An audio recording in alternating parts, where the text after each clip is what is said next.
What's going on, guys? Welcome to another edition of the RPO College Football Podcast, your favorite podcast. My name is Jerome Jones, and I'm here with none other than the man, the myth, the legend, Mr.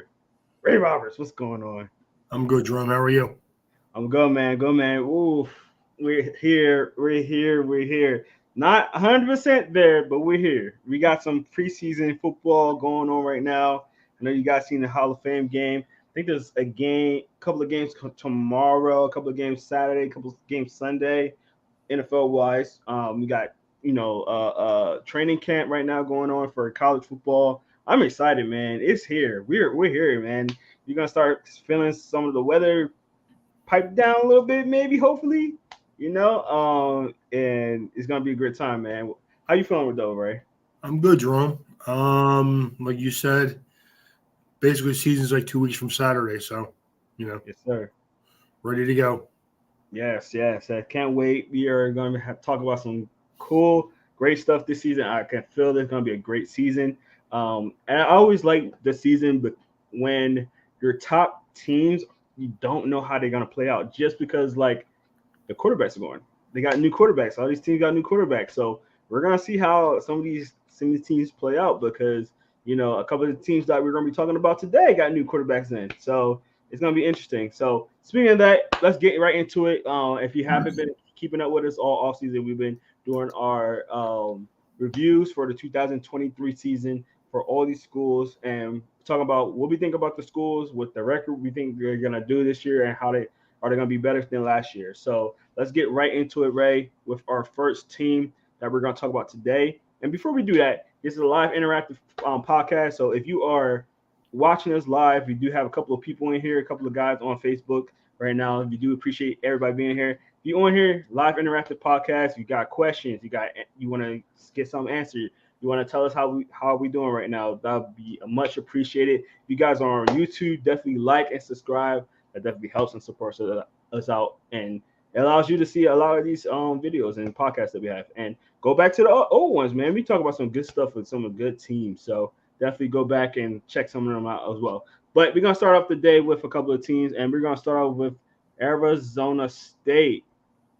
Now, Arizona State obviously did not play that well last year. I don't have the record from last year. I forgot they changed it from last year on here. So, Ray, do you have the record from last year? 3-9, 3-9. I remember they didn't play the well. 2-7 in the conference. Yeah, definitely. So, man, that's rough. That's definitely rough. So right now, the quarterback's position right now, I think is going to be led by Trenton Bro Garrett. How you say that, right? Borgo. Okay. Trenton Burgo. He's a 5'11", 185-pound senior. What do you think about him or the rest of this quarterback position, right? I honestly believe that Drew Pine is going to play quarterback there. I Notre Dame forgot Drew transfer. Pine. Yeah, Drew Pine. True. Yeah. Sophomore quarterback, Yep. transfer from Notre Dame, right? Yes, he played in Notre Dame for 2 seasons, has some experience as a starter, has been he's a good, solid player. Yeah. Great character, though, kid. I mean, really good guy, Ken Dillingham will be coaching there. First-time head coach this year. Mhm. He's a former offensive coordinator at Oregon, Florida State, Auburn, Memphis. So, he's in a good offensive mind. He's an alumni, so he's from there, which is always is a plus and a minus, man. It's like, you want to bring in a guy who you're comfortable with, but if it doesn't work out, it's hard to lose them guys, man. Yeah, you wanna bring a guy in, especially if you're not a great program and you can't really get anybody that's like high caliber to go into your school. You go with the guys that been at your school that kind of know the culture, that know how Arizona State football should be. Mhm. So you bring somebody in like that can relate to the culture, relate to the ads and teachers and whoever they need to be in contact with, and just really build a culture from within, especially if they're a player that used to play on the team that had a lot of success, so you kind of picture chips in that, and it's kind of a win lose kind of thing. You got a hometown hero and that coach, but at the same time, you can look at it as you can give him some time to kind of develop in there, but at the same time, when it start being that time to let him go, okay, it was kind of a let's see how it goes kind of thing, and you can do that. So, um, I think it's a, I think it's a smart for a smaller school like this. I Not mean, again, a guy who's been again in Oregon, Florida State, so he has a fairly good track record. Mhm. Really, when he was at Memphis, we know how wide open that offense is. So we'll Yeah, see what he does. I mean, it's yeah, exciting. If nothing else, it's new. I mean, of correct. course, when you move on from the previous coach, you usually go offense over Hmm. defense. Like let's face it, man, offense sells tickets. Yeah, So. no, 100%. You're right, right. So speaking of the offense, anybody else kind of sticks out to you as far as like the wide receivers or running backs? No, it's a good stable of guys. I mean, Elijah Badger is a good football player. He's Hmm. been there for a couple of years. Xavier Guillory is a wide receiver who transferred from Idaho State, who's a nice player. Um, a couple other guys they brought in a McQueen Silver from Colorado State transfer. I mean, there are a bunch of guys that they brought in to help out. Again, Drew Pine, who he's not a stud or nothing, but who's a good, solid quarterback. Hmm. I think again, you bring in guys who wants to be part of the program, and the thing about him is he's actually from Arizona, so he probably went. That was part of the reason, probably why he went there.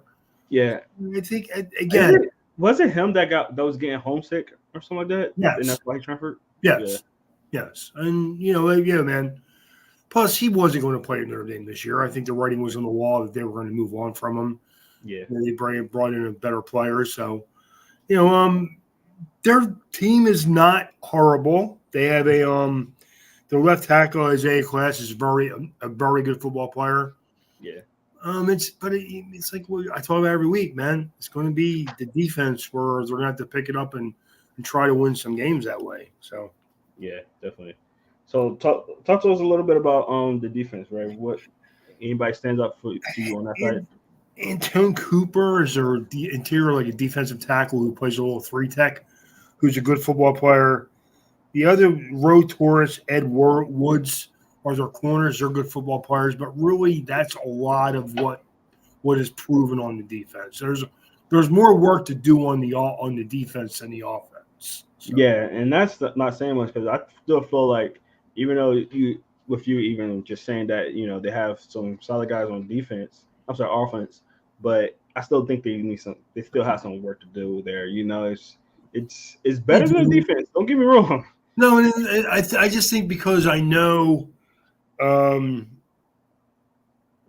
Brian Ward is our defensive coordinator, who's had solid track records where he's been, but he's again first time defensive coordinator. He's been a linebacker coach before. I think maybe even a defensive line coach before somewhere.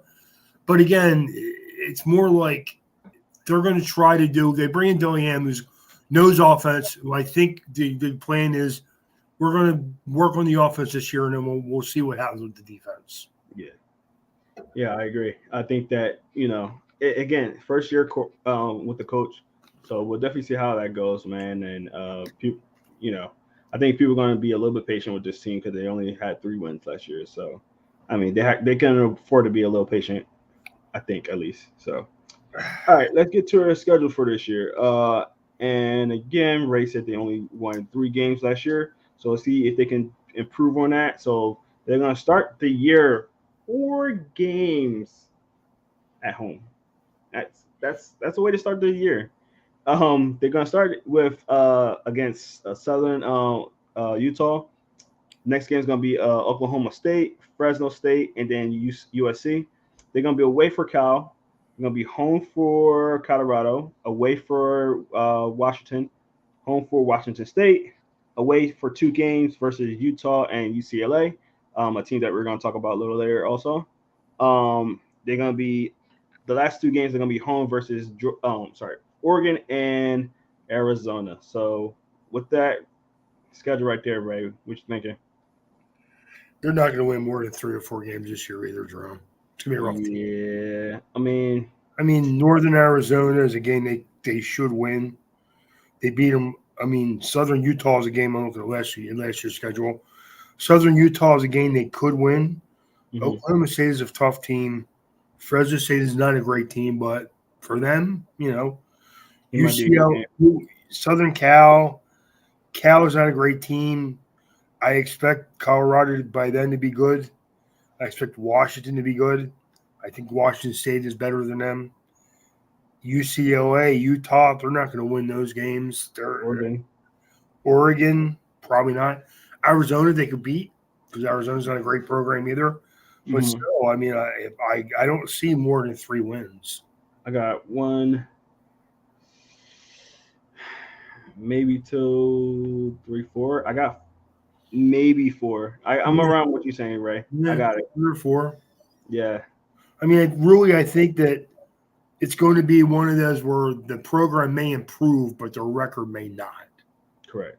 You know what I mean? So yeah, they might look a little bit better than normal. A little hold up a little bit better than last year, that kind of deal. But you're right, right? I can't see them winning most of these games. They got a pretty tough schedule considering they are a lower end team at the moment. So I definitely agree with that. So. All right, I don't have much to talk about with Arizona State, man. Again, a rebuilding team. We're gonna see how they do this year. I always hope the best for every team, but except Ohio State. Sorry, but we'll see how they do. We'll see how they do, and how the coaching goes for there. All right, next team we're gonna talk about is Wake Forest, the Wake Forest the Demon Deacons. All right. So Ray, what was the record from last year? Record was 8-5, 3-5 in the conference, which is when you're not good in your conference. Yeah. Your overall record doesn't mean as much to me. Yeah, I agree. But so we're 8-5, so we'll see. Definitely. So the quarterback room, we always look at the quarterback room first. I think it's Michael Keene that's going to be starting right now, Ray. Kern, I'm sorry. I have Mitchell Griffins.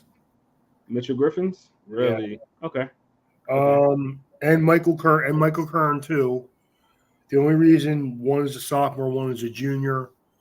I mean, they're both either way. It's going to be replacing Sam Hartman. Yeah. Which means that's not going to be an easy thing for them to do. Correct. Yeah, Mark Hartman was having a great year for the Wake Forest last year. I think he fell off just a little bit at the end of the year. I think he either got injured or he just wasn't playing that well. I can't remember exactly. But now he's playing with Notre Dame, right? Mm-hmm. Who we'll talk about next week. We will definitely talk about Notre Dame and Michigan next week. So make sure y'all check in with that one. But yeah, I think there's going to be definitely a quarterback battle that's going to go not until the first game, but throughout the season. You're going to definitely see it.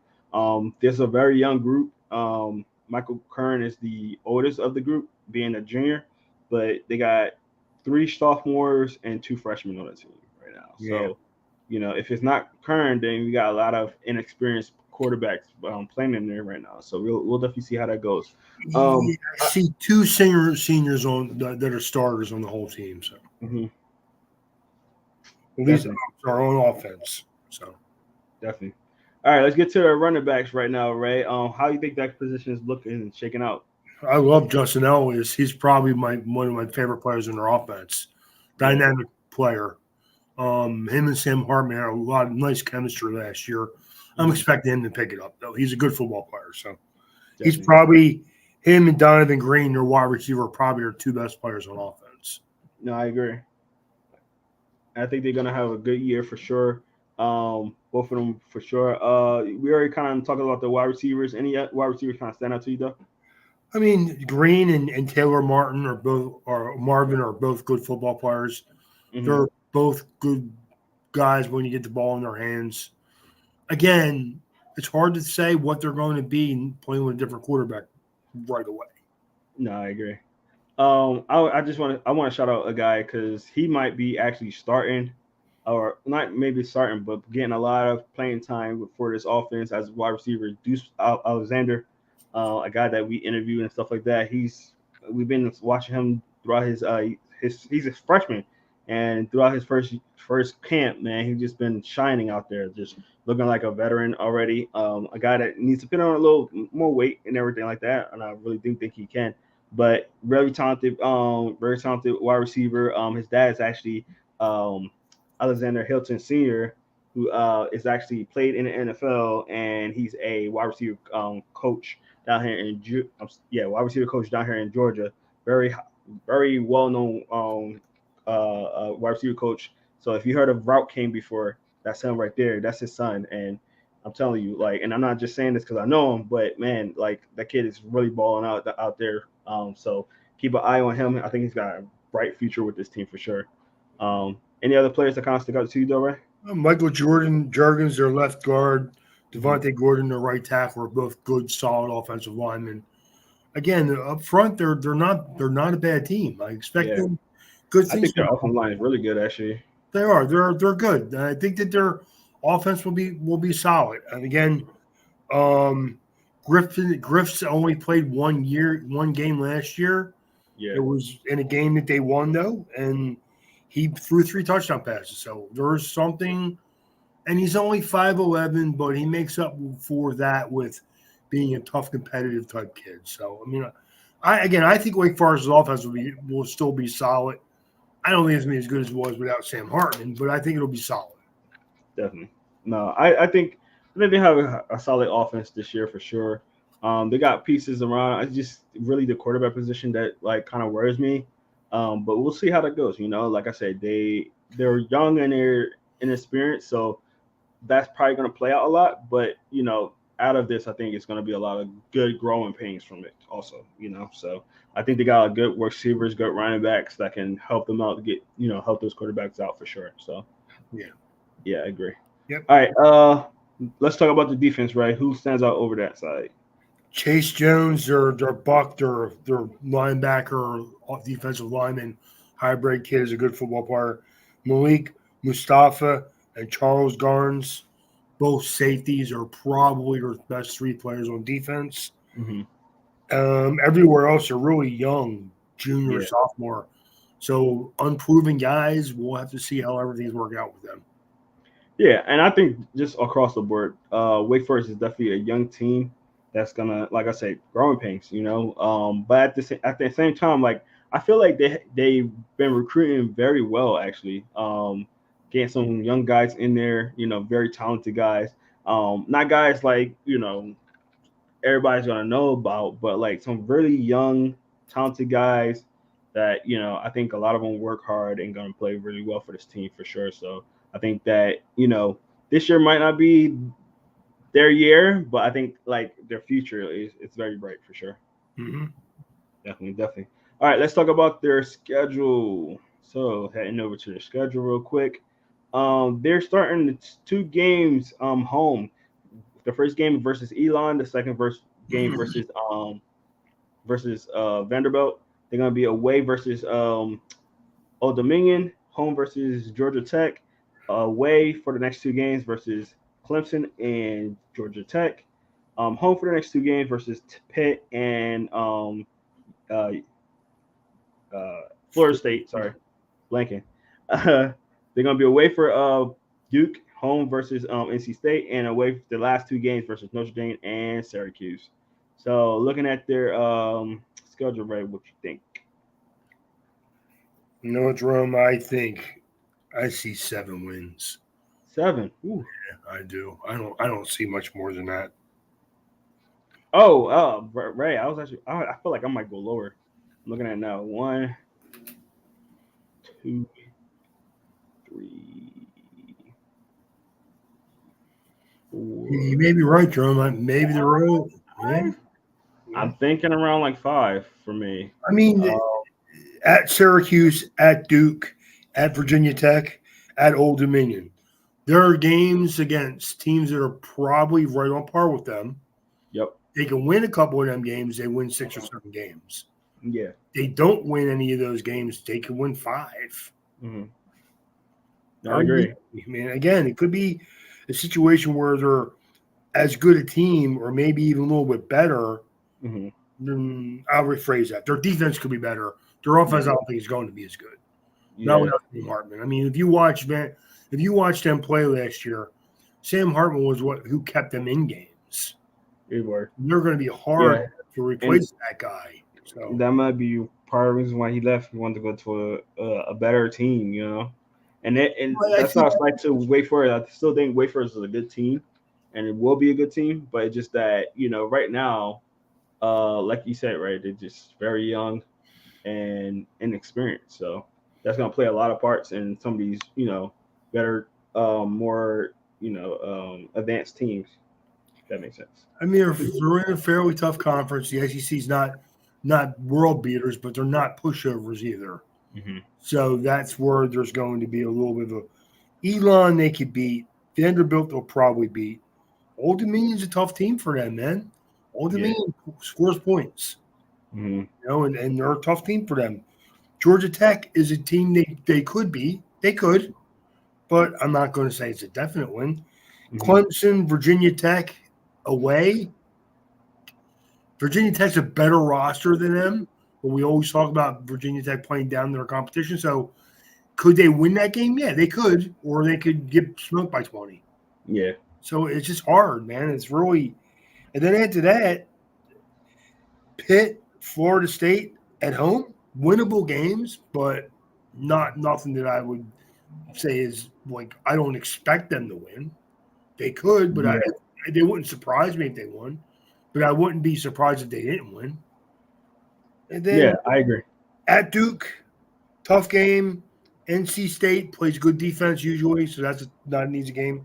They're not going to beat Notre Dame. Well, I'll rephrase this. They should not beat Notre Dame, and they shouldn't beat Syracuse at Syracuse. Syracuse is right on par with them. Yeah, I agree. Especially with the departure of a lot of players they just lost to. So. Yeah. So yeah, I agree with that wholeheartedly. I do wish the best for Wake Forest, a team that I feel like is going to be a up and coming school. So we'll see for sure. Yep. All right, let's get to our next game, and that will be next team. It's going to be UCLA, the team in Cali, the Cali boys. So let's get right to them, Ray. Last year, what was their record? I know they had a good record last year. 9-4. 9-4 for sure. So let's look at their quarterbacks on this team. 9-4 team coming back from a comeback. I know they lost their dynamic quarterback and Dorian Damius Thomas. Mm-hmm. I think I'm saying his name wrong. No, that's right. I did? Oh, okay. Yeah.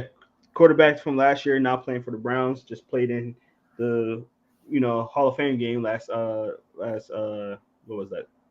Thursday? Mm-hmm. Yeah. So but yeah, so they got a couple of guys in here that can potentially start. I think it's Garthers that's going to be starting, Ethan Garthers.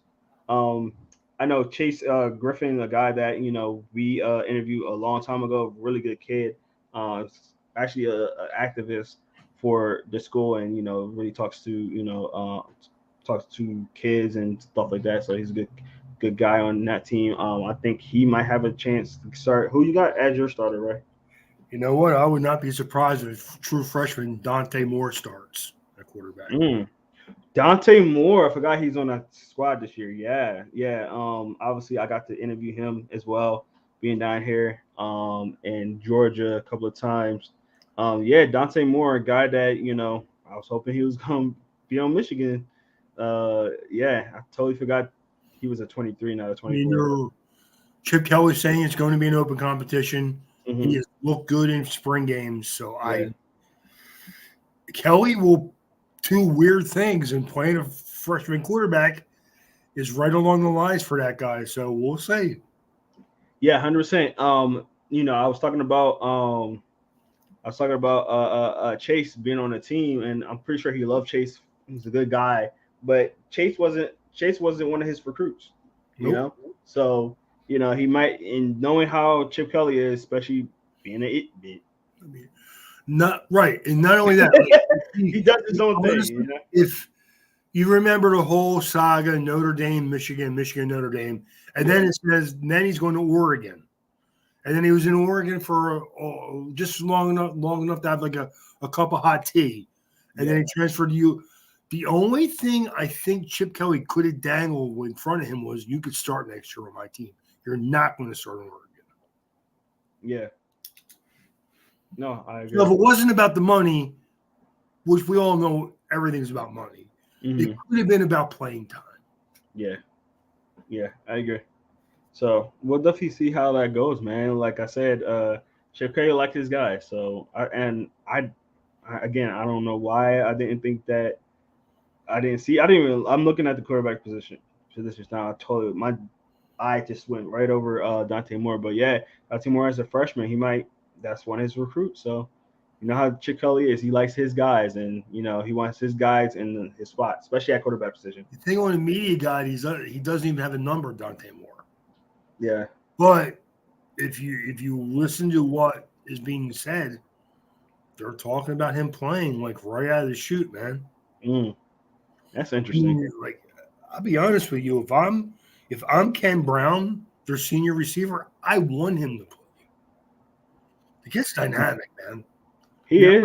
I didn't like how he handled the whole recruiting thing. It bothered me, but yeah, he's dynamic as a player, man. There's no question. No, I agree. I mean, listen. Again, I got to see him in person. He can sling it. And he moves. And I think his best attribute is actually throwing on the run. Like he throws dots on the run. Like, and that's a hard trait. I hate doing this to a kid, but I remember people saying he looked like Aaron Rodgers when Aaron Rodgers was being recruited to Cal. So I'm not putting that on him. Yeah. That's what I heard somebody else say. Yeah. The kid's dynamic, man. There's a reason why you're being recruited by Michigan, Notre Dame, Alabama, LSU, Oregon, UCLA. I mean, there's a reason for it, man. Yeah. Ohio State. Yeah, and I think that's probably why he was totally off my radar, because obviously, like, he committed to Oregon and then decommitted and went to UCLA. So I totally forgot about that. So, and again, like, I know everything is about money, and we know that with the NIL money involved, part of it was about that. But again, in Oregon, he was probably not going to start this year. At UCLA, man, he has a real shot to play this year. Day one. And if I were a player, that is the one carrot they dangle in front of me. I'm jumping at it. If you're going to tell me I have a shot to play this year, as opposed to sitting and watching, I'm jumping on it, man. Yeah. And two, the other thing too, you gotta remember, like, as much as Chip Kelly was a flop in the NFL, he's a really good head coach in college. Yeah, he's a dynamic college coach. Yeah. He's an excellent play caller, game caller, play caller. His only problem in the NFL is he didn't relate to older guys. Yeah. You can't like, he cut like half the team. You have to. In the NFL, let's face it. In the NFL, the owners run the league, but they run it through the players. Correct. And when you have enough players that are telling you, this is not good for us. And, and Chip Kelly was, it's going to sound crazy. He's from he's a little bit of an old school type of a guy where he works guys hard. The NFL does not work guys hard anymore. Yeah. He may have tough practices twice a week. They used to have tough practices twice a day 20 years ago. I remember. But, and again, I think Chip Kelly's nutritional and all the other things that he had that are his strengths besides for play calling are that he's more suited to younger guys. Will listen to him more. No, I agree. So, I don't want to get into too much in Chip Kelly. The one thing you can't do in the NFL, it's not college recruiting. You can't just blow players that are good players and just blow them out like they don't matter. Yeah, I agree. So, and with college, you get more your own guys rather than like NFL. You got to listen to, a bunch of other guys, that's in the building, and your GM and assistants and recruits and blah blah. Where Chip Kelly pretty much have the keys to the reins when he's the head coach at these schools. So it's funny with the Eagles, they have been one of them teams that everybody talks about how Jeffrey Lurie is a good owner, and he is. Mm-hmm. But he did go through that process of hiring the wrong guys as the coach and giving him the reins. Yeah. We're now with Ray Rhodes. Mm-hmm. He gave him the key and everything to go with it.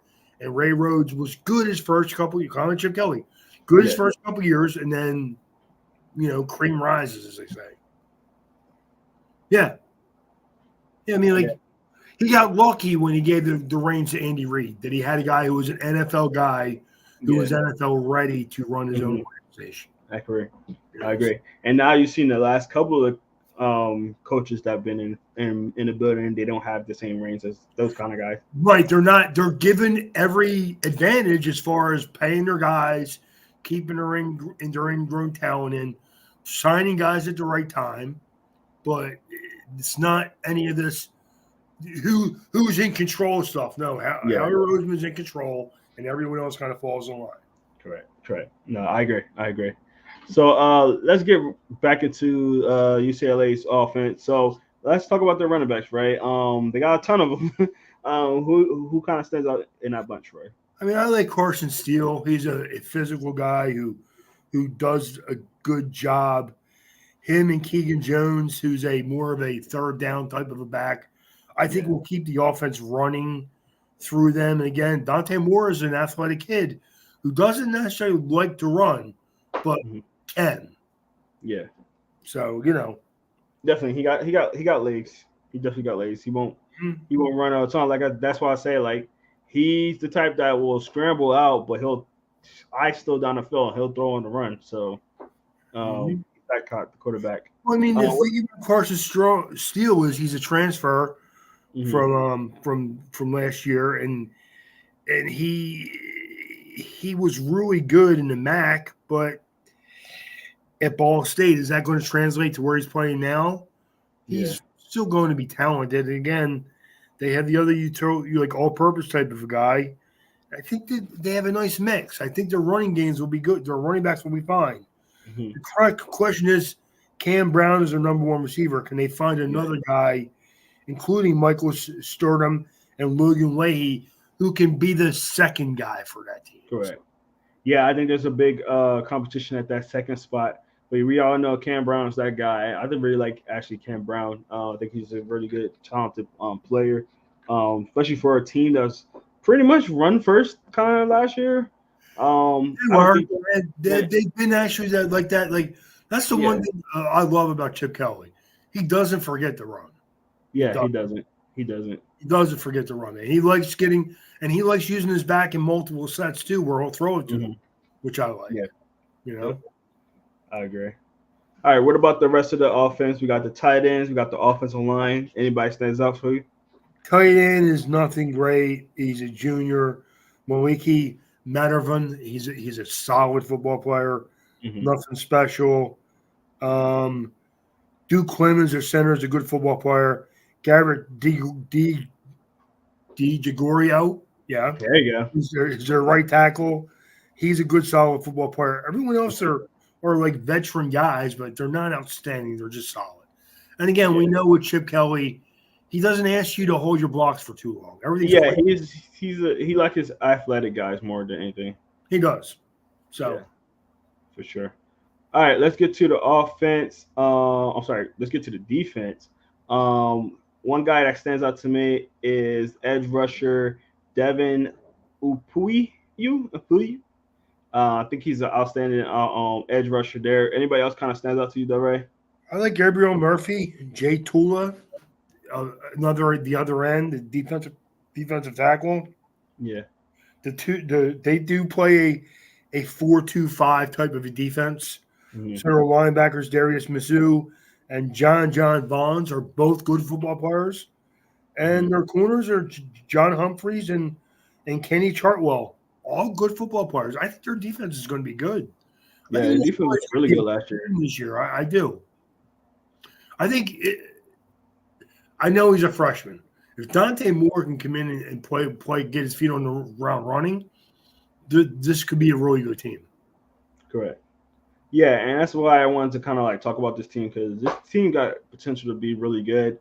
Obviously, it's the quarterback position. It's the biggest I think is the biggest question mark for sure. But if you look up and down, especially this defense, I mean, they got guys everywhere, and I think that this might be a team that kind of surprised people. We still got to look at the roster, the schedule. But as far as the roster goes, and as far as who's their coach, what they did in the past, how they did last year, being a 9-1 team. I actually thought UCLA was about to start running the table a little bit at one point because they was looking like they was knocking off some guys last year. So I thought UCLA was going to be that team that kind of surprised people, and I still think they did. But I think they kind of fell off at the end of the year, right? Didn't they upset somebody last year though? I'm trying to remember. I'm looking at their schedule now.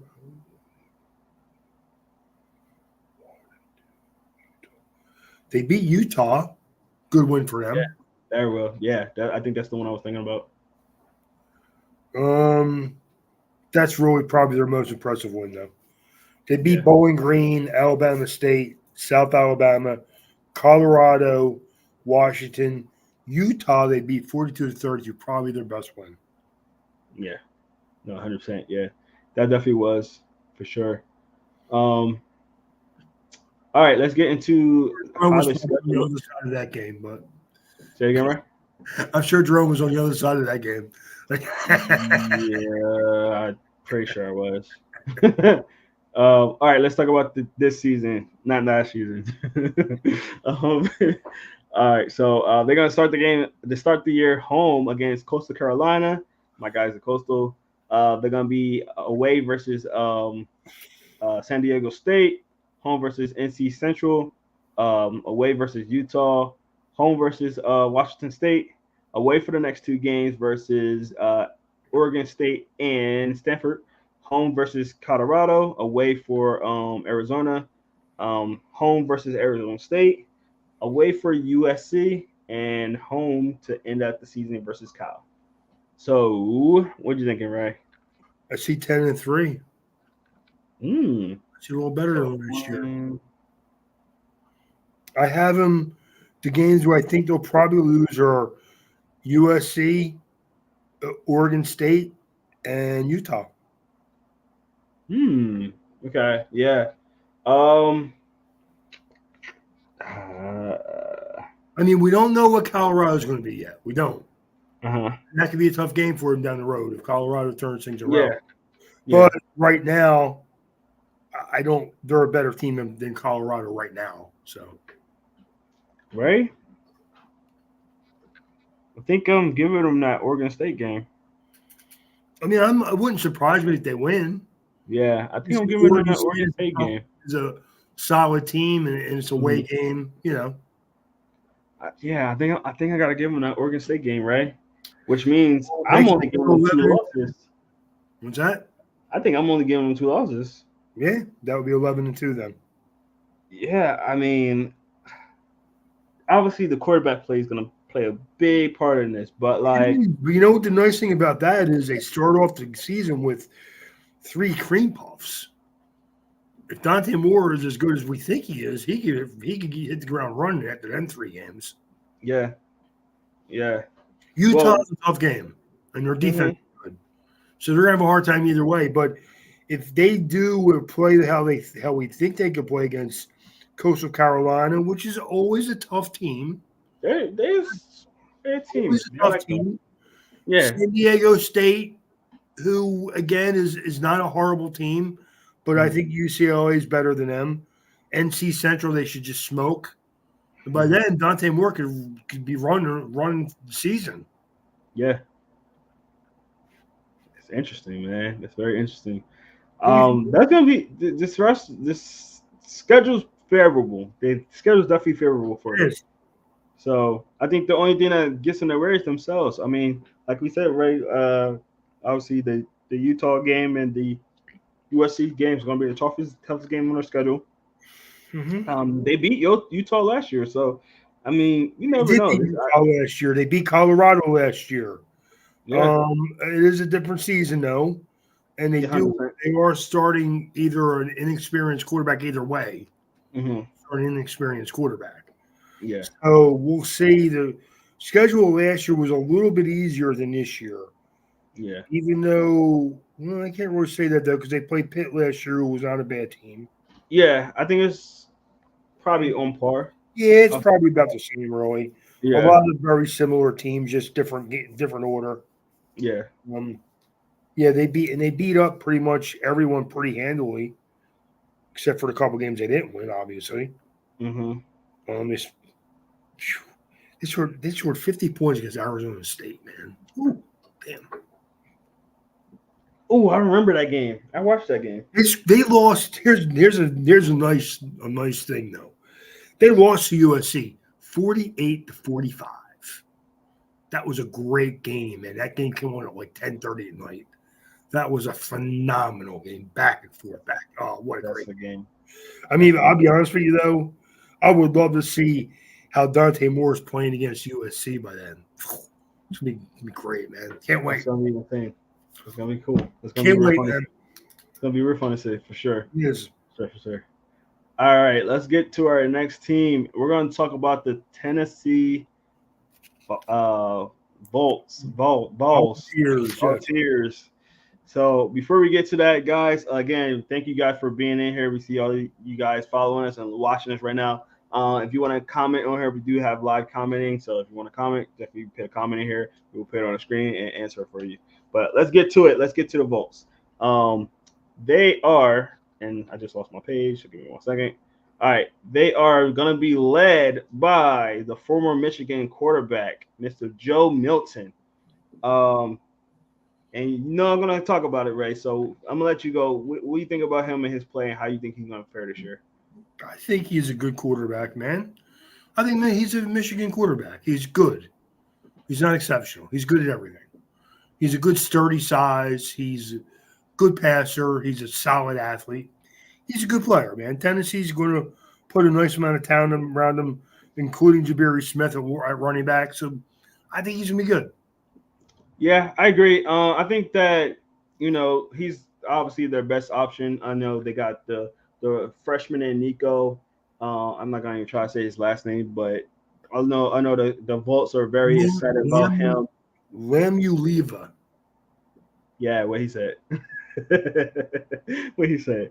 I know they are very excited for him, and they can't wait for him to get on the board. But right now, Joe Milton's the guy. He played a little bit last year. For the Volts once Hooker got injured. So he played a little bit at the end of the season. He played some very high ended games at the end of the year too, and held his own. So I give him all credit, all that. Me being a Michigan fan and seeing how he played for Michigan always worries me, just because. And it wasn't never his arm strength. It was never his athletic ability. It wasn't never his size. It was never none of that. It was literally his decision making was horrible. Now, Process was bad. yes, he improved last year. From He did. what I've seen, I want to see him do it for a full season. So it is a senior season, obviously. So last year on the team, I think so. Yeah, I don't think he get a fifth year. No, So he's a senior. yeah, so we'll see how he does. We really see how he does. I want to see him improve a little bit more, and don't just rely on his athletic ability, because literally that's what he was doing when he was at Michigan, just literally just relying on his athletic ability. And for me, that drove me crazy because he had such a good offensive line at Michigan.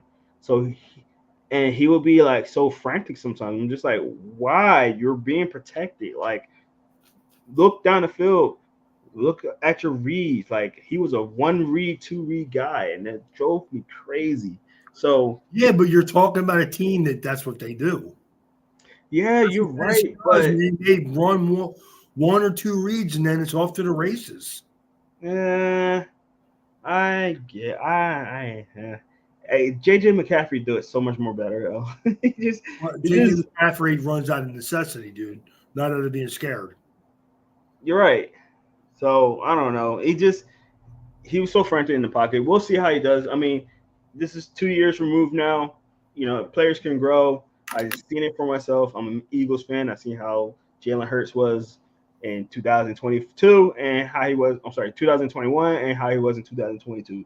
Night and day. So I can't say. I'm not saying that he can't do it. I'm just, as a Michigan fan, seeing him all the time as a Michigan fan, I don't know how he's gonna do. You remember this? He has Josh Hopel calling plays now too, not hard ass. Say again. He has Hopel calling plays now, not hard ass Michigan. So it's not going to be like getting beat up every time he comes to the sideline. You just giving fuel for Chris right now. You're just really giving him fuel right now. But what's up, Chris? Appreciate you being in here. He said he did cook Clemson last year. He did. He did. Listen, I'm not taking that away from this guy. Is talented. He has potential to be really good. I know that soon as the season was over, they was talking about Joe Milton could be a first rounder. I'm just like, he can. He probably can. It is possible. Don't get me wrong, because he has all the physical tools. It's like, can he put it all together? You know. And no, again, what's going to happen? He's going to go to Tennessee. They're going to call plays in his favor. He's going to look really good, and then someone's going to overdraft him. A lot of people saying he might be the next Anthony Richardson. So he's not that athletic, though. That's what I'm saying. I don't think not that athletic. No, man. No, man. Anthony Richardson right now, with nothing proven on the field, may be the best athlete to ever play quarterback. Dude, he's a 6'4", 240, 50-pound guy who runs a 4.3 40. Don't get me wrong. I see. I see he's going to be a good player. I'm not saying that. I'm not saying that he's going to be. Whoa. Yeah, that's crazy. Some people are trying to say he's the best quarterback in the nation. Yikes. And that's what I'm saying. Like, don't get me wrong. I'm not hating on the kid. I really do hope that he plays well and he gets his money. But, like, all the hype that's around him already, and I know it's Tennessee. Tennessee are the equivalent to Eagles fans. We get hyped over everybody. I know. Like, I'm not stupid. I'm an Eagles fan, but I'm not stupid either. I know we get overhyped on certain players. And Tennessee fans are very much like Eagles fans. And it's funny, I asked a couple of people, you know, I'm in Georgia right now, and I asked a couple of people, like, you know, what college team is comparable to the Eagles? And everybody says the Tennessee. Or I'll say, hey, what team resembles Tennessee fans? And they say the Eagles. Every time. And I agree. I actually agree. So it's like we get overhyped on certain players. It happens, you know. And I think that's a little bit of a case of that, like, you know. And again, hope he plays well, but the type of hype he's getting, I'm gonna lay off of it. Name the top 3 quarterbacks in college football currently. Yeah. Drake. Caleb. Yep. And damn, who's the third one? Michael Penix. There you go. I get that. Joe Milton's not done anything. He said, "I see." You know what? I see that too, and the problem with that is turnover machines, both of them. Yeah. I can see that too. I think Culpepper could play. Mm-hmm. Joe Milton can play. The problem is, like you said, when things don't. William May. I think you mean Drake May, right? Oh, yeah. I see you're saying the last name. He's right. Yeah, That's right. That's exactly right. No, and Joe Milton has upside. He does. Dante Culpepper is actually a very good comparison. Yeah. But and Culpepper was a good NFL quarterback, except for he turned the ball over way too much and got hurt in the end. Yeah. I don't get me wrong. I like Culpepper. He was cool, like, just to watch, you know. And I think I used to watch him. He used to load the ball into his hand because his hands were so small. He literally would like grab it and just you could see him just squeezing it because his hands were so small. I didn't realize his hands that small. He was like 8.5, 8 3/4, something like that. Whoa, interesting. Yeah. Well, that's the reason why he turned the ball over a lot too. Fumbled a lot. Yeah, that's true. It wasn't picks. It was fumbles, sack fumble. Yeah, for sure. All right, let's talk about the rest of the team. I know we got a little carried away on Milton, but let's look at their running backs, right? Who kind of stands out to you in that position? I mean, they're solid at running back like usually. Jabari Smith is a Yeah. good football player. Hmm. I mean, he's going to be good for them. And again, like to me, the best thing about Tennessee. Jamari Small. I'm sorry, Jabari Small. You're right. To I me, feel the like best thing was that. I don't know. When you said Smith, I was like, huh? What? Yeah. You good? To me, the best thing about them though is Cooper May, Giovanni Spriggans, Gerald Mincy, center to right tackle. Even though Jeremiah Crawford and Ole Lana are not great football players, they're veteran guys who have played a lot of football. So I think their offensive line is very good, and Hmm. that's really the foundation of their team. Yeah, I agree. I agree with that. Um, let's see. Catchers, right? What do you think about them? Who kind of stands out in that? Brew McCoy is very good. Ramil Caton is very good. Both senior football players, both have a lot of games under their belt. Hmm. I think their offense is going to be good. I mean, it was good last year. I think it's going to be good again this year. Yep. Yeah, I think they're gonna be a solid team. Really good team. I think they're gonna still push for that playoff spot again. I don't think they're gonna be, fall off the face of the world, but we'll see. We'll definitely see how they do. Obviously, they're in the SEC, so they're gonna have some tough games, and we talk about that in a second. But in the meantime, let's talk about the defense. Who stands out on that side, Ray? Maury Thomas, their senior defensive tackle. Aaron Beasley, their senior middle linebacker. Hayden. Danica Salter, their senior corner. All good football players. Again, Tennessee's a loaded roster. They are. Hmm. And they had a good year last year. Yeah, People thought Hendon Hooker had a shot to win the Heisman at one point before he got hurt. yeah. So I mean, they're a good team and they're a well coached They team. were saying he was gonna Heisman when he was injured. After he was injured, I was like, "Ooh, okay, like he was out way too long at We that all point, know that if you miss games, that's especially gonna at the end of the year. Especially yeah, at the end. right. You're better off missing 2 or 3 games early and then Yeah, blowing out the rest of the year. You know what I mean? yeah. As opposed to blowing out 2/3 of the Yeah, game. that's the one thing about like these awards, like they're so recency bias, positional bias, and things like that, that it makes it really hard to be like you can't really miss games at the end. You really can't lose a lot of games at the end. You really can't, have a little slip here and there at the end of the year, and it really affects your Heisman. It's really a what have you done for me now type of award. It really is. So Well, I mean, we put so much emphasis on the end of the season, yeah, getting into the playoffs. I mean, and so does everybody else. So yeah. yeah, I agree. I agree. All right, let's talk about their schedule. So last year they were 2 losses last year, I believe. Yeah, they were 11-2, 11-2. 6-2 in the conference. Yeah, definitely. Out of So conference, perfect. So yeah. So this year they are gonna be home for the first 2 games versus Virginia and Austin Pete. Away versus Florida. Um, home for the next 3 games versus UTSA, South Carolina, and Texas A&M. They'll be away for Bama, away for Kentucky, home for UConn. Excuse me. Away for Mizzou, and then home for the last 2 games versus Georgia and Vanderbilt. What are we looking at, Ray? I Hmm. see about the same, to be honest with you. I Yeah. don't think they'll beat Georgia. I don't think they'll beat Alabama. At Florida, Texas A&M are games that they should win, but they're Hmm. games they could lose. But Yeah. worst case scenario, man, they're 9-4. Mhm. Basically, best case I think is 11-2, like last year. Yeah. I think I totally agree with that. The 2 games that you're saying, Florida, Texas A&M. I'm not even throw South Carolina in there. I think they're a solid team. It Um. does get more worried about if it were a away game, but Yeah. you're right. They are home. On what Joe Milton looks like, yeah, man. Hmm.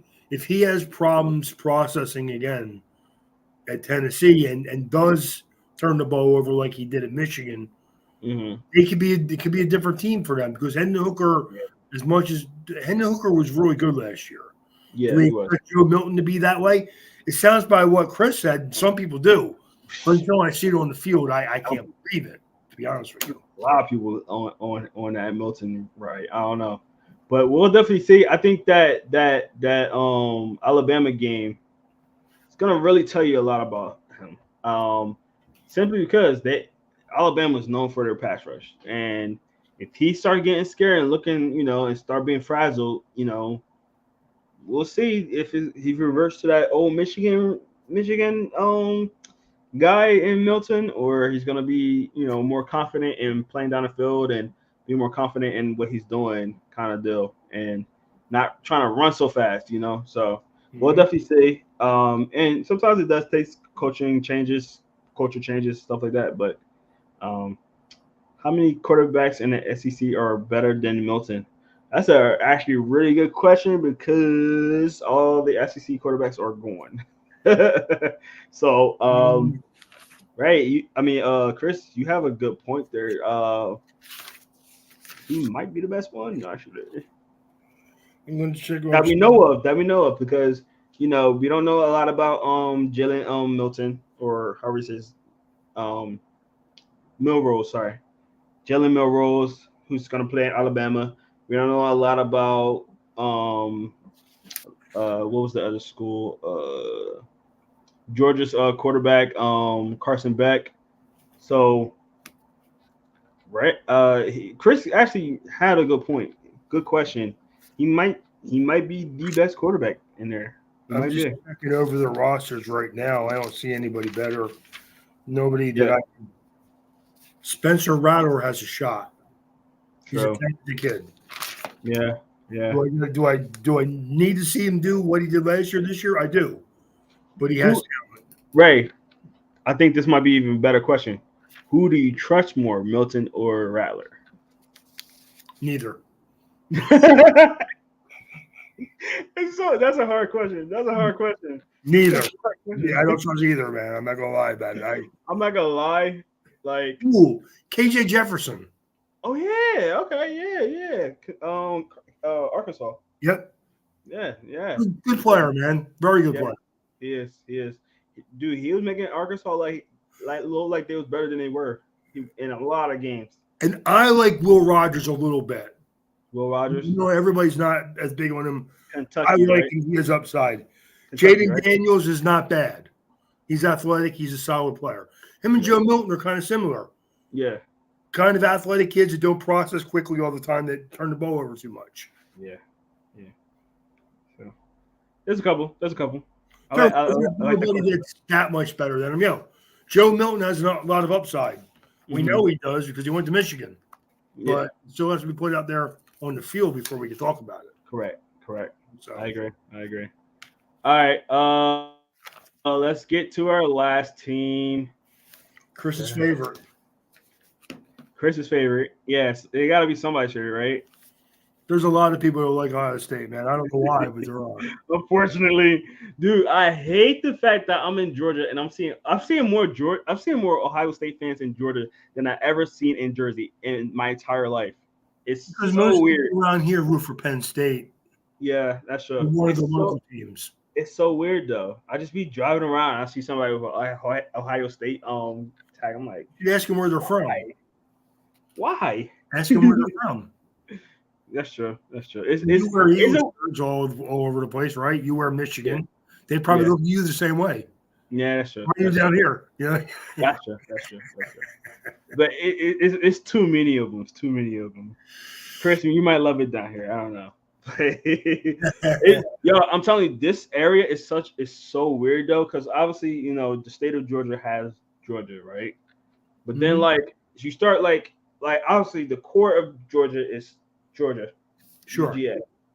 But then like you kind of like spread out just a little bit, and you start feeling little Alabama, a little Tennessee, a little Florida, a little LSU. It's so weird, and I know that like in the more west you get in these SEC spots, there's not a lot of like big name teams or like I mean obviously this Auburn, Alabama, and those two had their rivalries and stuff like that. But like it's so weird seeing the mix down here that it is because like a lot of people live in those states and then come around here, so it's interesting. Very interesting.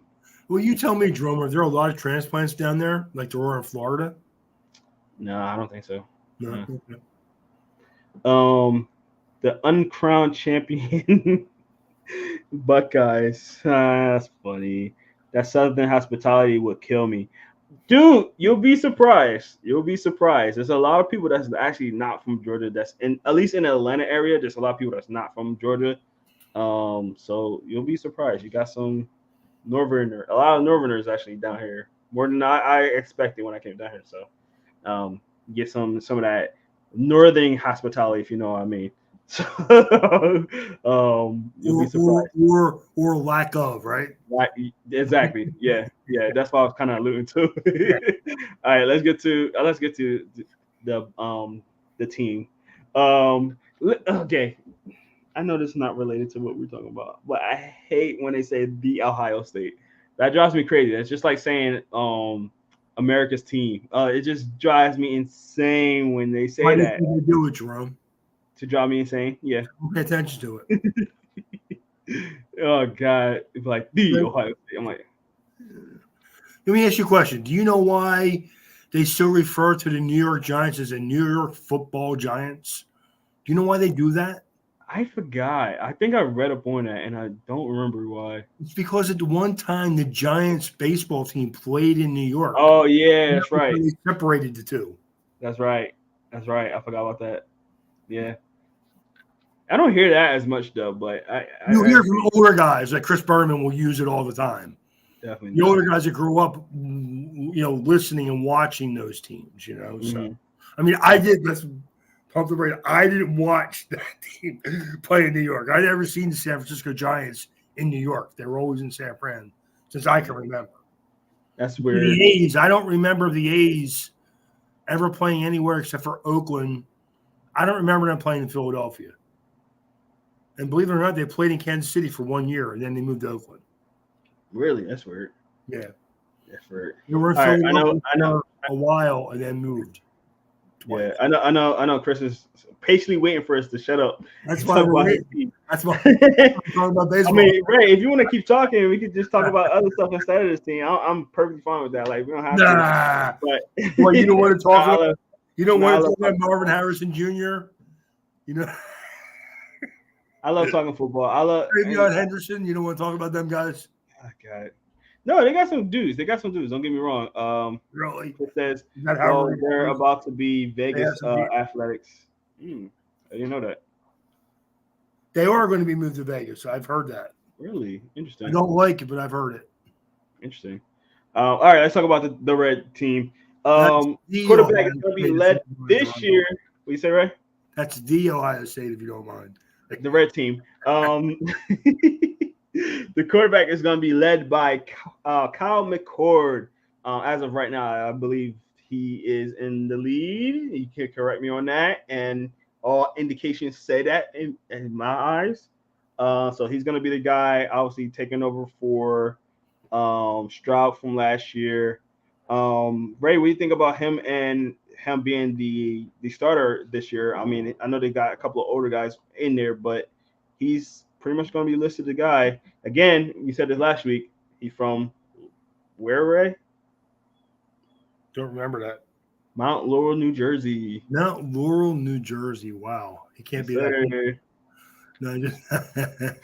No, just kidding. Yeah, man, let's face it. You know how I feel about CJ Stroud. Yeah. Anything but not him is not going to be as good. So I would rather hear what Chris thinks about him, to be honest with you. Because I know about him. I just don't know how good he's going to be yet. So. And drone froze up again.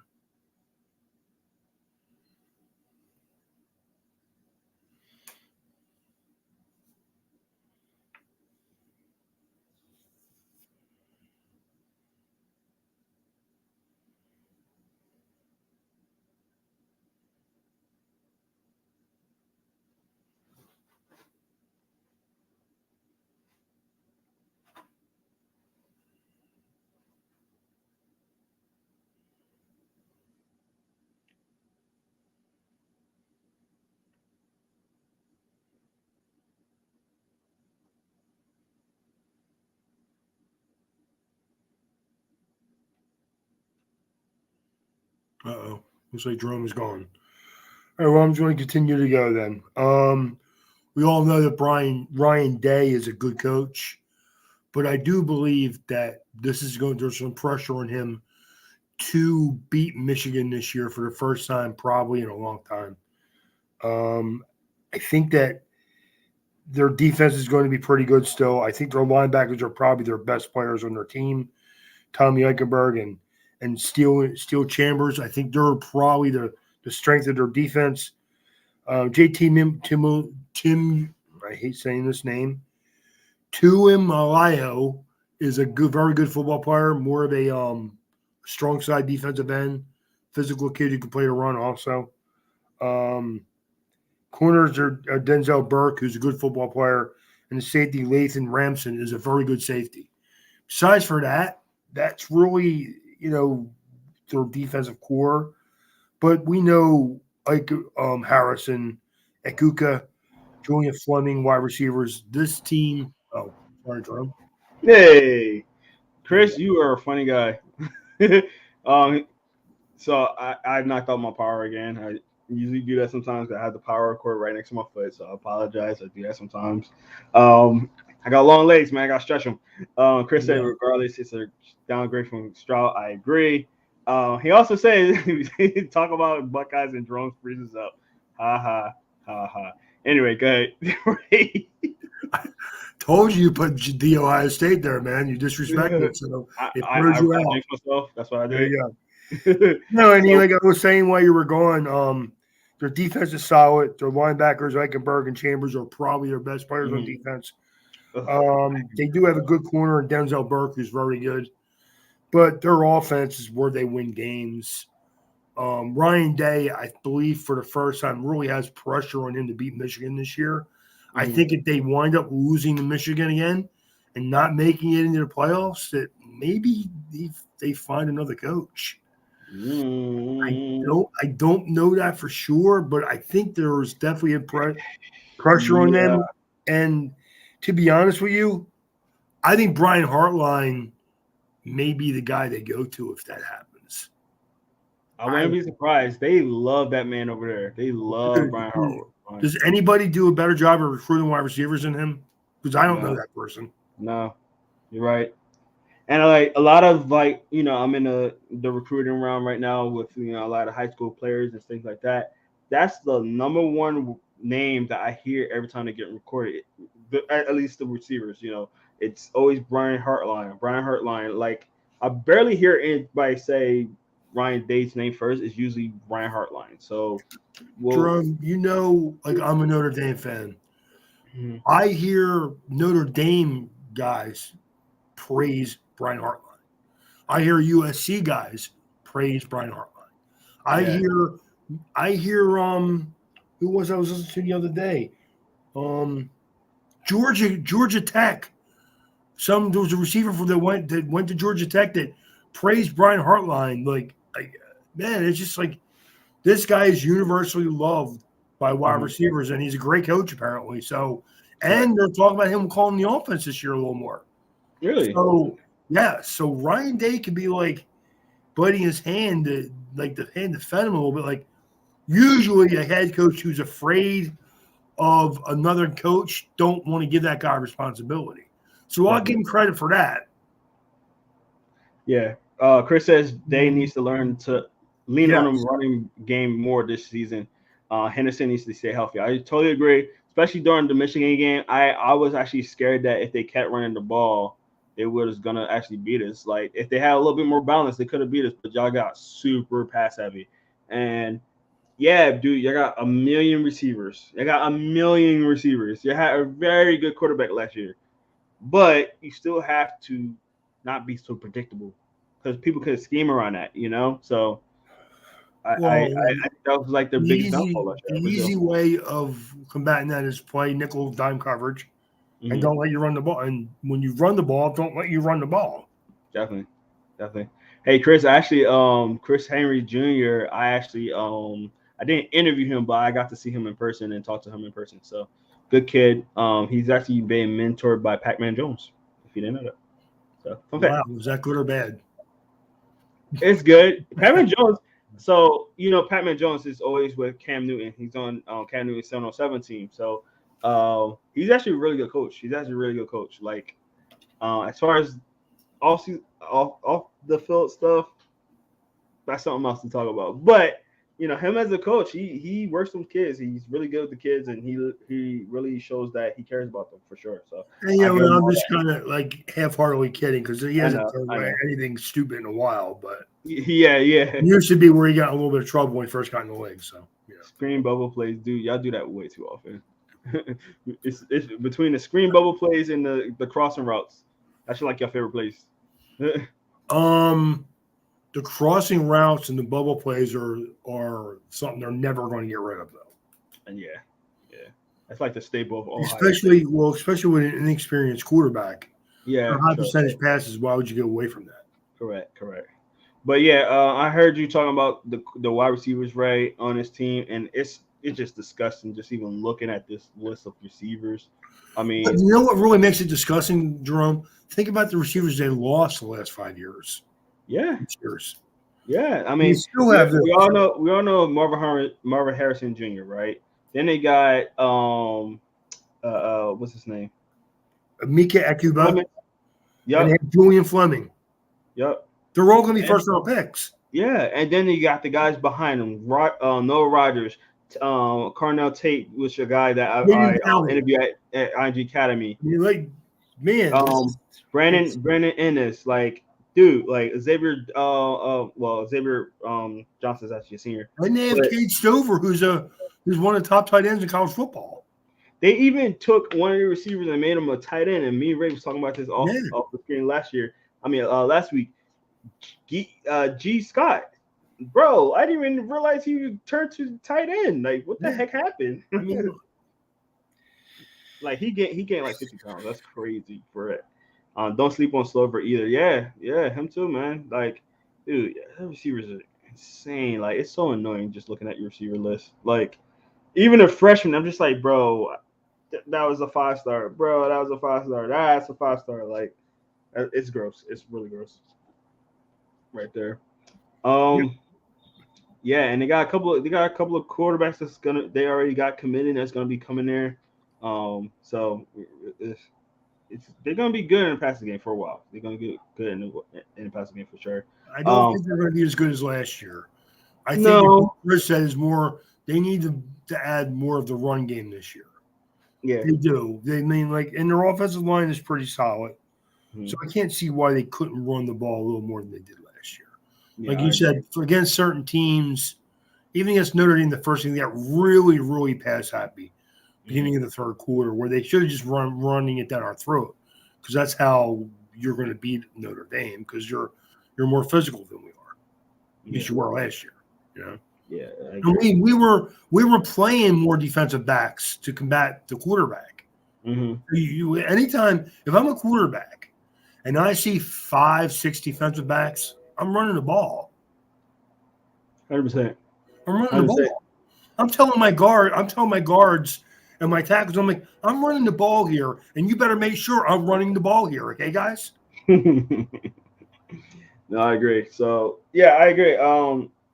The Ohio State have any draft picks in the offensive line lately? I feel like they usually have one guy at least. It's funny, like we talk about how great their offensive linemen have been nothing great. There's always a couple good guys. Don't get me wrong. Yeah, but they're just bigger and smaller. Mm-hmm. You know what I mean?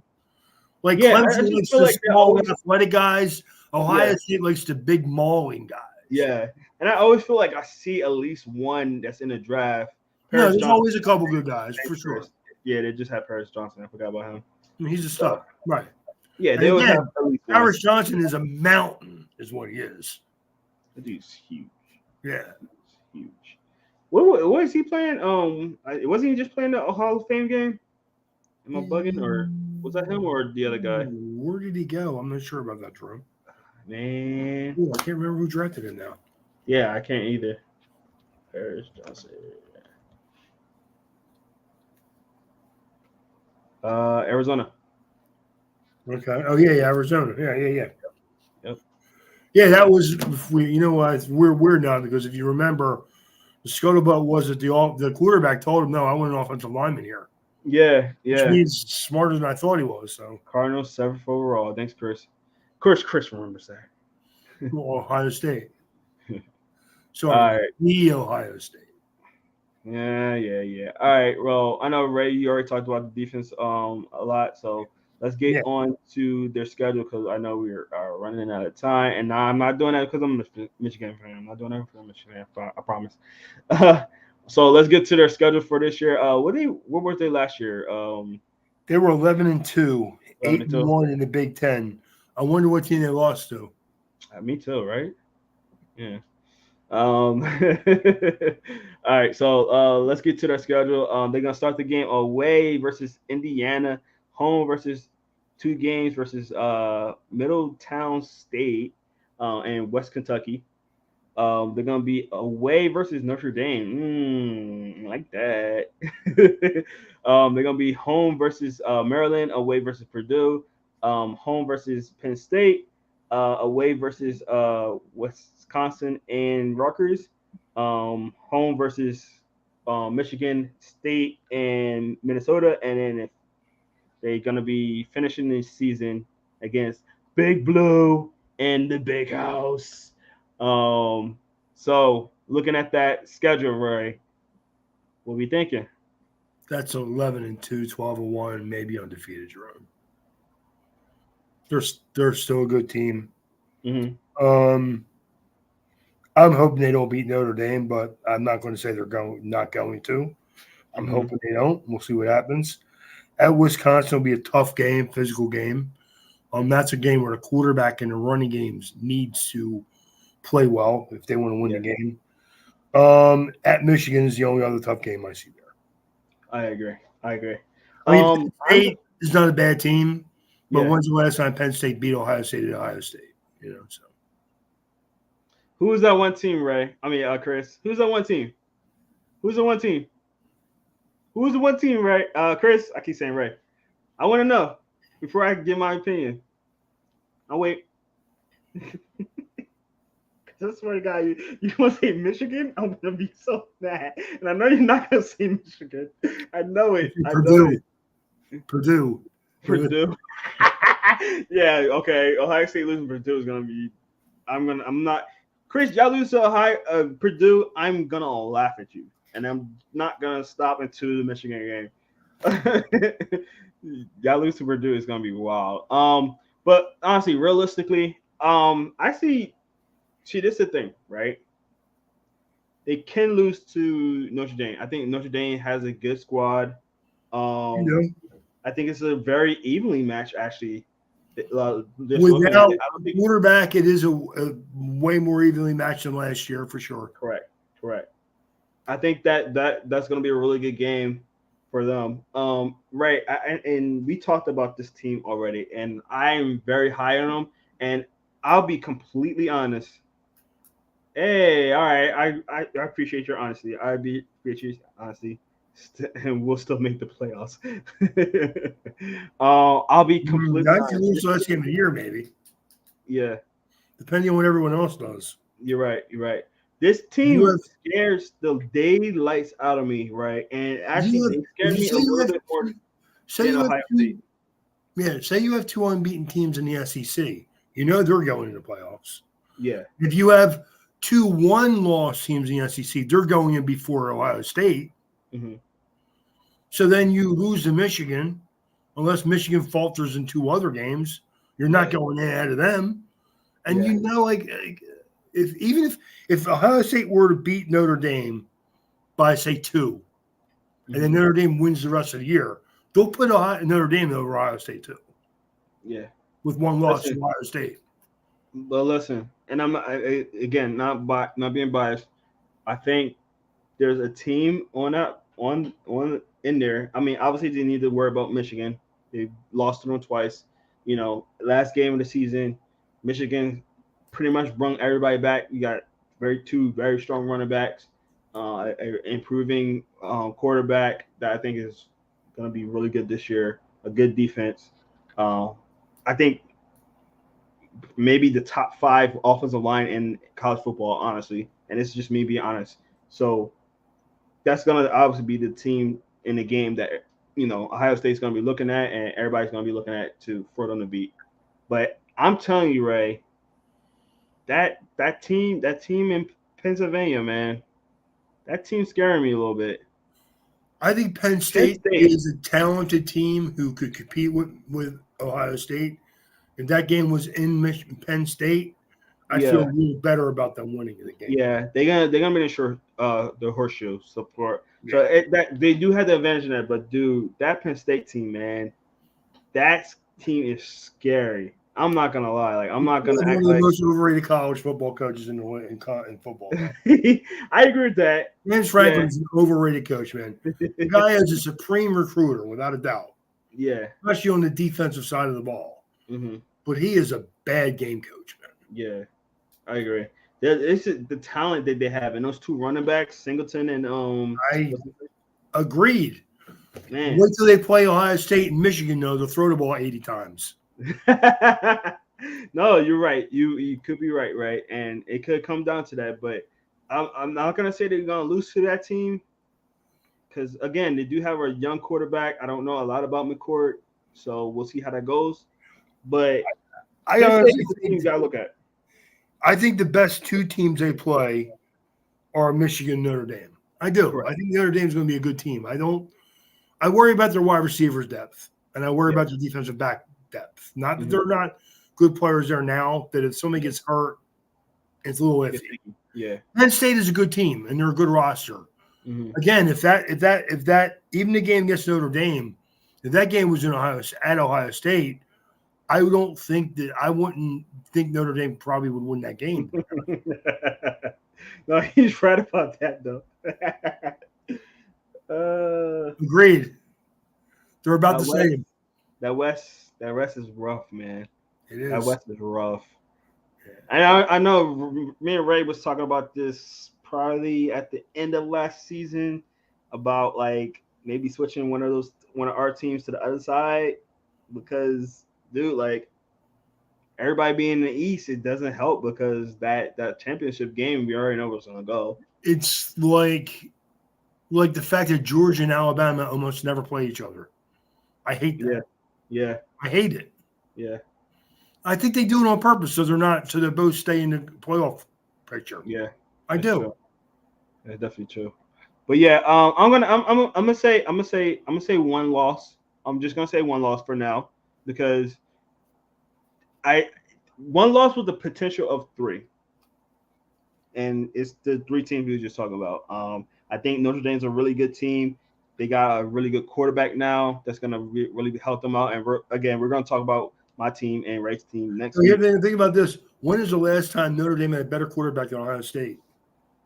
It's been a while. It's been a Michigan. long time. Yeah. Been a long time. I agree with that, Ray. So, if Brady Quinn, USC maybe? is in the West, next year, that's an easy 6 wins. Mm. Yeah, I think, you know what? I honestly think the USC is making a big mistake. I do. yeah. I do. I think it's a big mistake. I think it's not going to help them recruiting wise. I think they think Brady Quinn. Yeah, yeah. Brady Quinn, Quinn. yeah. He's the last. Right. Well, that's the last guy. Who was the Ohio State quarterback at that time? Was that that wasn't Troy Smith, right? I don't know that. Chris would probably know better than I would. I don't remember that. Yeah, Chris. Was that Troy Smith? I actually like Troy Smith. I was Jimmy rooting for Clausen him. was a good college quarterback. Yeah, I was actually rooting for him in Baltimore. He was a little guy though, so Yeah. you know how they were with Yeah. that. Because he was like 5'10", something like that, something insane. Yeah, I think he was a good college player though, and I always thought that they would be decent pros, both of them, but just didn't. Yeah, Brady Quinn again played where he only had to make a couple reads, just never processed that well, yeah. and showed in the NFL basically. So Troy Smith was with Ohio State. It was he got drafted in the 2005, 2007. So I'm saying 2003. So let me see Brady Quinn. I think they were Brady Quinn. I think they were. I think it's matching up. I got this right. I'm gonna be so happy. uh, he was Drafted in 2007. Yeah, I was right. 2007 to I was right. 2006. Yep. I was right. I was right. It was Troy Smith. Troy Smith and Brady Quinn. Same time. Yeah. Same year they got drafted. Yeah. Hey, look at me. Ah. No, my football history. But guys, are gonna do it for us today, man. We running way too long, but I knew that was probably gonna happen. Might have probably been better just to share off some of the earlier teams that we talked about. But it's all right, man. Always enjoy talking some football with Ray. Chris, we do appreciate you being on, and all the other viewers. We do appreciate everybody that's in here. Please make sure you go to that like and subscribe button and hit that notification button and that QR code right under Ray. Hit that right there so you can get all our socials, be able to see a lot of these players that we interviewing, um, a lot of highlight tapes, football history stuff. Football season is right around the corner. We're going to be doing our fantasy drafts very soon. So make sure you go check all that stuff out. That's going to be always fun. We love doing that stuff. Appreciate everybody being in here today. Next week, again, a big one. We're talking about our team. You see him right in the background. My team, Michigan, and I didn't do that on purpose. I swear to God. Michigan. We're gonna be talking about Notre Dame. We're gonna talk about all the best teams in the in college football. So, Chris says, "Great show. Thank you. Appreciate that. Chris, appreciate it. Appreciate you, Chris." But yeah, man, it's gonna be a good episode. Chris, definitely welcome to come in and talk up against my team. You know, I talk my talk, so you can talk your talk. But we do appreciate everybody, man. We love doing this. So every Wednesday around 7 o'clock, we try to get on for sure. So can't wait for this football season to start, man. It's gonna be exciting. Any closing words, real quick, Ray? You know what? I haven't done a rant in a while, but I'll make it a quick one. I watched the Hall of Fame last week, and it's always one of my favorite time of the years. It's nice watching these guys that play in the NFL achieve the ultimate goal, basically. Correct. But I mean, I watch guys. Joe Klecko played 35 years ago. I could have told you 25 years ago that Joe Klecko was a Hall of Famer.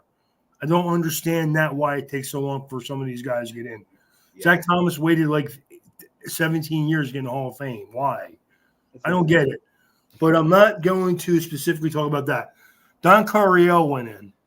And I understand why it took him a while, because they're putting him in under the criteria of a great NFL head coach. Mm-hmm. Now, he was not a great NFL head coach. He never even went to a Super Bowl. He was played on some really good offenses. Yeah. Where Don Coryell should have been put in the Hall of Fame. The guy revolutionized the passing game in the 60s. I was going to say that. Yeah. I mean, to me, there needs to be a spot in the Hall of Fame for like a innovator or guys something like that. Changed the game. Yeah. I mean, Don Coryell's one. Now, again, as a head coach, no, not a great body of work. A good body of work. Was a good, a decent amount of games. Coached a great Dan Fouts, John Jefferson, Kellen Winslow. We all know that. That's fine. Mm-hmm. We know that how many different quarterbacks he changed the games. He changed the NFL from a running league to a passing league, or at least helped change that league. Correct. Buddy Ryan, Bud Carson should both be in the Hall of Fame as guys that changed defenses in the NFL in the 60s and 70s.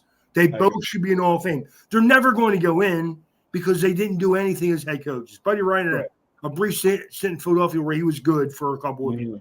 Yeah. I don't even think that Bud Carson ever was an NFL head coach, not that I can remember. But guys like that. Jim Johnson for the Eagles. Guys like that. As you said that, I literally thought Jim Johnson. A chance to be head coaches, but completely change defense and or offense in the NFL. Correct. I just don't understand. There's a couple of positional coaches like that too, man. There are.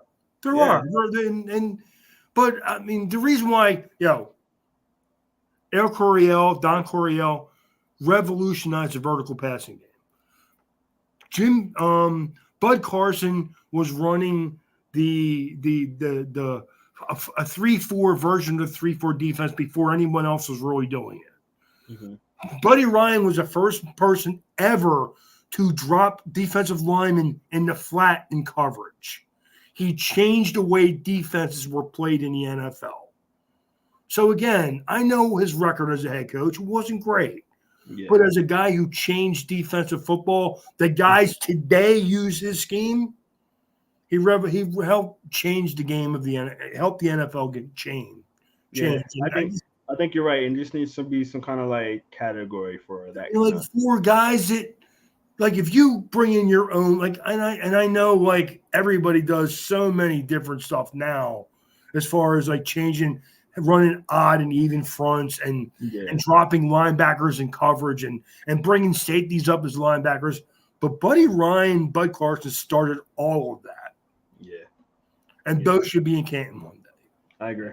All right. Well, that's a good point, Ray, and I appreciate you always like bringing up some of the history of the NFL or college football, because not everybody knows that and understands like where football came from. So everybody will talk about how the NFL is a passing game. If it wasn't for Don Coryell, Bill Walsh, and honestly, the great quarterbacks in the 70s and 80s, the NFL would still be a running league, maybe. I agree. Well, that's going to do it for us today, guys. That's going to do it for us today, guys. We do appreciate y'all. We appreciate everybody sticking in here. I know it's been a long one, but we're going to get out of here. Catch us next week. We're going to do this again next Wednesday and talk about our favorite team. So, and then we're going to do a little a season preview as well. So check that out next week. It's going to be fun. Definitely get in here and have a good one, man. Enjoy your football. I know we got some football coming on tomorrow night and the rest of the weekend. So enjoy your football. I know y'all been dying to have some. We got a lot more this weekend. So I know I'll be watching my birds for sure. So have a good one. Peace out and have a great one. Peace.